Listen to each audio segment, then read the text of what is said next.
కానీ మీరు పిల్లలంటే పిల్లలతో మాట్లాడతారు, వయసు ఉంటే వయసుతో మాట్లాడతారు, ముసలుంటే ముసలితో మాట్లాడతారు. మంచివాళ్ళు అయితే. కానీ ఏ వ్యక్తి ఉంటే ఆ వ్యక్తితో నడుస్తారు మీరు. కానీ ప్రేమగా నడుస్తారు. కానీ మాట మాత్రం ముక్కు సూటిగా మాట్లాడతారు మీరు.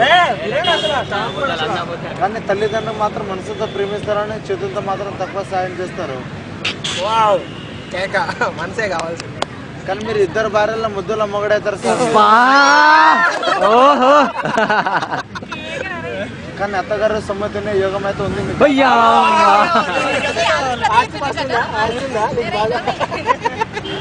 కానీ లక్కీ నెంబర్ మాత్రం 7 అండి.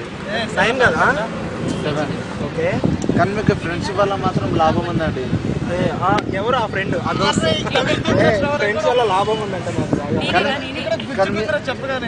కానీ మీరు మాత్రం చేసుకున్న భార్య గుండ్రలో మాత్రం మీరు ఉంటారు. కానీ ఆమె చెప్పిన ప్రకారం మీరు నడుస్తారు. వైఫ్ చెప్పండి పెట్టాడంట. కానీ సంతానం మాత్రం అది ఇద్దరు రాశారు మీకు.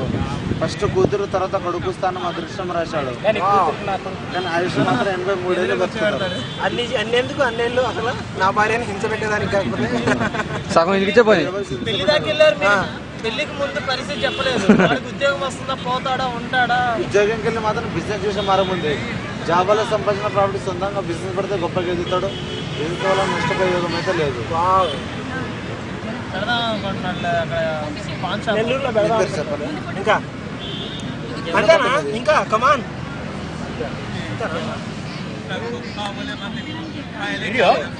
డౌట్స్ రాకుండా చెప్పండి, చెప్తాను. జాగ్రత్త ఉంటున్నాను కదా. ఇద్దరు పిల్లలు అంటే నాకు ఎక్కడ ఎత్తాలా అని చూస్తున్నా. ఒకటి